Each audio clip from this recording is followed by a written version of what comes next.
வணக்கம். இந்த கடல் பண்ணி நம்ம என்ன பார்க்க போறோம்னா, 2 டன் மதிப்பிலான மீன்கள் இந்த முறை நமக்கு கிடைச்சிருக்கு. என்ன மீன்கள்? நம்ம வந்து அத எப்படிலாம் உள்ள கொண்டு வந்தோம் அப்படிங்கிறத இந்த வீடியோல பார்க்க போறோம். வீடியோ முழுவதும் பாருங்க. ரொம்ப ரொம்ப இன்ட்ரஸ்டிங்கா இருக்கும். நீங்க இப்ப தான் முதல் முறை நம்ம வீடியோ பார்க்குறீங்க அப்படின்னா, நம்ம சேனல சப்ஸ்கிரைப் பண்ணுங்க. பக்கத்துல ஒரு பெல் ஐகான் இருக்கும். அத கிளிக் பண்ணி ஆல்ல வச்சுக்கங்க. அப்ப நம்ம போடக்கூடிய ஒவ்வொரு வீடியோவும் உங்களுக்கு வந்துட்டே இருக்கும். வாங்க இப்ப நம்ம வீடியோவ தொடர்ந்து பார்க்கலாம். ஏற்கனவே நம்ம வந்து 1 மணிக்கு நம்ம வந்து மீன்கள உள்ள எடுத்துட்டோம். அதுல கிடைச்ச மீன்கள் தான் இப்ப நீங்க பார்க்குறீங்க. இதுல என்ன மீன்கள்லாம் இருக்கு வந்து ஓரா மீன்கள் கொஞ்சம் இருக்கு. மீதி எல்லாமே பார்த்தீங்கன்னா அந்த ஆழ்கடல்ல வாழக்கூடிய இந்த கிளாத்தின்னு சொல்லப்படும். அந்த மீன் தான் இந்த அதிகமாவே இருக்கு. இன்னொரு மடிக்கு வந்து மீன் வந்து தண்ணீல கிடக்கு. அத வந்து நம்ம எப்படிலாம் உள்ள கொண்டு வர்றோம், எவ்வளோ சிரமப்படுறோம் அப்படிங்கிறது தான் இப்ப நம்ம பார்க்க போறோம்.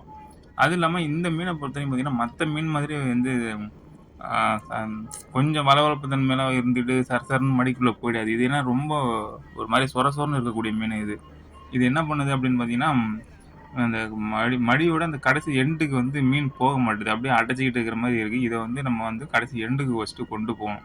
அதுக்காக என்ன பண்றோம் அப்படின்னா, மடிய வந்து அந்த மீன் இல்லாத பகுதியிலேருந்து மேல வந்து நல்லா தூக்குறோம். தூக்க தூக்க பார்த்தீங்கன்னா, கொஞ்சம் கொஞ்சமா அந்த மீன் வந்து கடைசியா போயிட்டுருக்கு. ஏன்னா நம்ம முதல் தடவ நம்ம வந்து உள்ள கொண்டு போய் போகும்போதே கிட்டத்தட்ட 1/2 மணி நேரத்துக்கு மேல ஆச்சு. ஏன்னா, உள்ள போகாம இடையிலேயே வந்து அப்படியே அடைச்சுக்கிட்டு இருக்கிற மாரி நின்னுடுச்சு. அது மட்டும் இல்லாம நம்ம வந்து இது வந்து மத்தியானம் வந்து ஒரு 2, 2:30 மணி போல தான் நம்ம வந்து வலை எடுத்துட்டு இருக்கோம். ஏற்கனவே 2 முறை நம்ம வந்து வலை எடுத்தது. 2 முறை பார்த்தீங்கன்னா, மற்ற வகையான கலப்பு மீன்கள் எதுவுமே இல்லாம வெறும் அந்த கிளாத்தி மீன்கள் மட்டும் தான் கிடைச்சது. அது வந்து எதுக்குமே உபயோகம் இல்லாமயே வந்து நம்ம எல்லாத்தையுமே தண்ணீல கொட்ட வேண்டியதாயிடுச்சு. ஏன்னா வந்து அந்த மீன்கள் வந்து சரியான விலை போகாது. ரொம்ப கம்மியான விலைக்கு தான் போகும். அதனால அத வந்து நம்ம வந்து கொண்டு போ முடியாதுங்கிறதுனால, அத 2 மடிக்கு வந்து ஒவ்வொரு 2 முறை மாலை போட்டு எடுத்திருந்தோம். 2 முறையும் ஒரு ஒரு மடிக்கு வந்து அந்த மீன் மட்டும் தான் கிடைச்சிருந்தது. அதில மற்ற வகையான கலப்பு மீன்கள் எதுவுமே கிடைக்கல.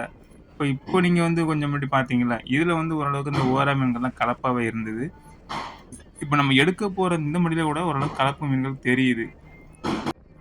அது மட்டும் இல்லாம இப்போ வந்து இதுவே இந்த மாதிரி கிளாத்தி மீன்கள்லாம் பார்த்தீங்கன்னா, நம்ம தூத்துக்குடி, கன்னியாகுமரி இந்த பக்கம் வந்து அதுக்காகவே தொழில் பண்ணுவாங்க. அவங்க பார்த்தீங்கன்னா 15 டன்னு, 20 டன்னு அந்த மாதிரி வந்து 30 டன்னுன்னு சொல்லிட்டு போட்டு முழுவதுமே அந்த மீன் வந்து அதிகமா பிடிச்சிட்டு வருவாங்க. அங்க வந்து இதுக்கான விலை கொஞ்சம் அதிகமா இருக்குமா அப்படின்னு தெரியல. ஆனா இதுக்காகவே தொழில் பண்ணுவாங்க. ஆனா இங்க வந்து பார்த்தீங்கன்னா, எப்போதுமே இந்த கிளாத்தி மீன்கள் கிடைக்காது. இது மாதிரி ஏதோ என்னைக்காவது ஒரு நாள் வந்து திடீர்னு இந்த மாதிரி மீன்கள் வந்து மேல இருந்து ஆழ்கடல்லேருந்து கரைப்பகுதிக்கு வந்து வரும். அப்படி வரும்போது கிடைச்சா தான் போது. அதனால பார்த்தீங்கன்னா, இந்த மீன்களுக்கு வந்து எப்பவுமே விலை வந்து ரொம்ப ரொம்ப கம்மியா தான் இருக்கும்.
எப்படியோ கொஞ்சம் கொஞ்சமா வந்து மடிய மேல தூக்கி தூக்கி பார்த்தீங்கன்னா, ஓரளவுக்கு மீன்கள கொண்டு வந்தாச்சு. இன்னும் கூட வந்து மீன் வந்து கடைசி வரைக்கும் போகணும். அது போகாம இந்த கயிறு போட்டிருக்கும் பாருங்க, அந்த இடத்துல வந்து பார்த்தீங்கன்னா வந்து மொத்தமாவே மீன் வந்து அப்படியே ஆ சிக்கிக்கிச்சு. அதுலேருந்து நம்ம வந்து இன்னும் வந்து அடிப்பகுதிக்கு வந்து மீன்கள கொண்டு போகணும்.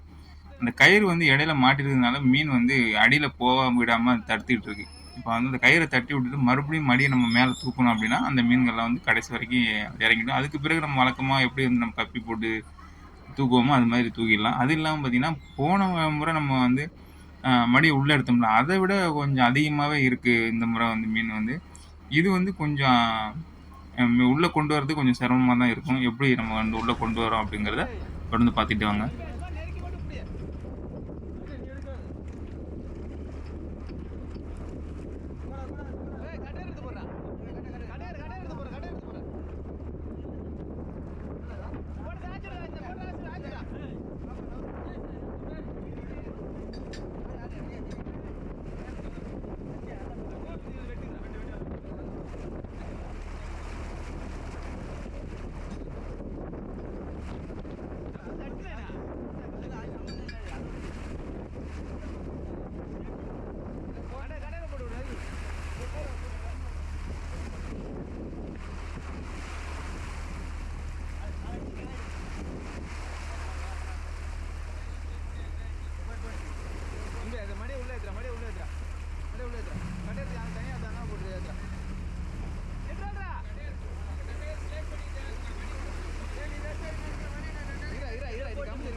ஒரு வழியா நம்ம மீன்கள் எல்லாம் கொண்டு கடைசியா வந்து அந்த மடியோட கடைசிக்கு நம்ம வந்து கொண்டு போயிட்டோம். இப்போ வந்து கப்பி அடிச்சு நம்ம மேல கொண்டு வரப்போறோம்.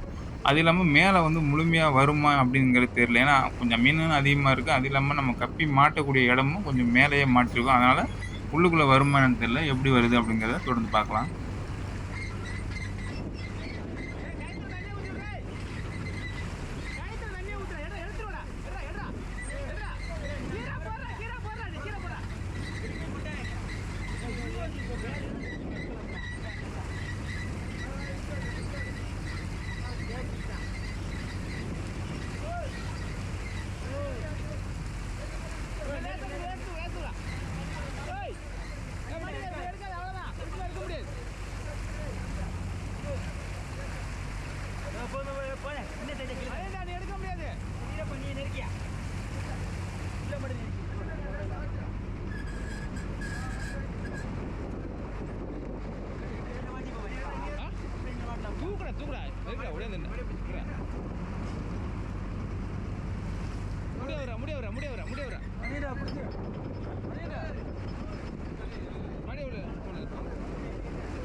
மீன்கள் வந்து அதிகமாவே இருக்கிறனால பார்த்தீங்கன்னா, அந்த கீழ இருக்கக்கூடிய அந்த சுருக்கு வந்து ரொம்பவே பயங்கரமா இறுகிடுச்சு. அத வந்து தட்டுறதுக்கு ரொம்ப ரொம்ப சிரமமா இருக்கும்.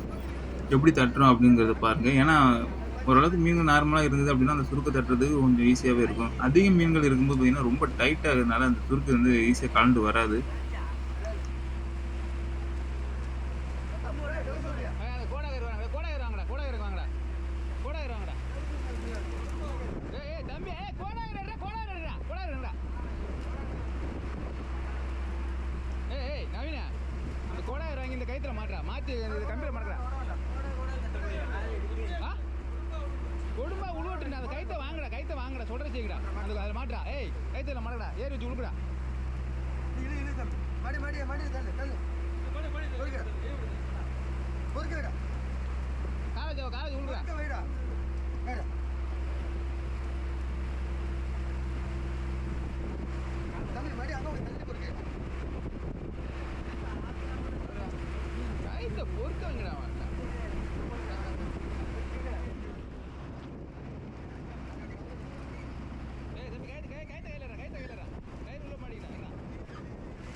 இதில இருக்கக்கூடிய மீன்லாம் பார்த்தோம் அப்படின்னா, ஓரா, அப்புறம் அந்த உரண்டைன்னு சொல்லக்கூடிய மீனு, அப்புறம் செம்மீன் கலப்பா இருக்கு. செருப்புன்னு சொல்லக்கூடிய மீன்கள்லாம் இருக்கு. அதிகபட்சம் மீன் பார்த்தோம் அப்படின்னா, அதிகமா அந்த பிளாத்தி மீன்கள் தான் அதிகமாவே இருக்கு. மற்ற வகையான மீன்கள் கலப்பா தான் இருக்கு. எல்லாம் பிரிச்சு எடுத்தோம் அப்படின்னு பார்த்தீங்கன்னா, ஒரு 300, 400 கிலோ வரைக்கும் அந்த கலப்பு மீன்கள் வரும் அப்படின்னு நெனைக்கிறோம். இந்த வீடியோ உங்களுக்கு புடிச்சிருக்குன்னு நெனைக்கிறேன். வீடியோ புடிச்சிருந்தது அப்படின்னா, லைக் பண்ணுங்க. உங்க நண்பர்களுக்கு ஷேர் பண்ணுங்க. உங்க கருத்துக்கள கமெண்ட்ல பதிவு பண்ணுங்க. மறக்காம நம்ம சேனல சப்ஸ்கிரைப் பண்ணுங்க. பக்கத்துல ஒரு பெல் ஐகான் இருக்கும். அத கிளிக் பண்ணி ஆல்ல வச்சுக்கங்க. அப்பதான் நம்ம போடக்கூடிய ஒவ்வொரு வீடியோவும் உங்களுக்கு வந்துகிட்டே இருக்கும். அது இல்லாம வேற எந்த மாதிரியான வீடியோக்கள் நீங்க வந்து வேணும் அப்படின்னு சொன்னீங்கன்னா, அதுக்கு தகுந்த மாரி நம்ம பண்ணலாம். அது இல்லாம நம்ம முழுக்க முழுக்க நம்ம கடல்லயே நம்ம கடல்ல வந்து போட்ல நடக்கிற விஷயங்கள் மட்டும் தான் போட முடியுது. ஏன்னா, நம்ம கரையே வந்துட்டோம் அப்படின்னா, நமக்கு அந்த வலை வேலை அது இதுன்னு சொல்லிட்டு நெறையவே வேலை இருக்கு. அதனால வந்து மற்ற வகையான வீடியோக்கள் நம்ம வந்து எடுத்து போடுறதுக்கு நமக்கு நேரம் இல்ல. அது இல்லாம அது நல்லதும் இருக்கும், கெட்டதும் இருக்கும் நெறைய இருக்கும். அதனால மற்ற எங்கேயுமே போய் நம்ம வந்து வீடியோ எடுக்கிறதில்ல. நம்ம ரோட்ல நடக்கிற விஷயங்கள மட்டும் நம்ம எடுக்கலாம். இது வேற எந்த மாதிரிலாம் எடுத்து போடலாம் அப்படிங்கிற ஒரு ஐடியா இருந்தது அப்படின்னா சொல்லுங்க. நம்ம அது மாதிரி பண்ணிக்கலாம்.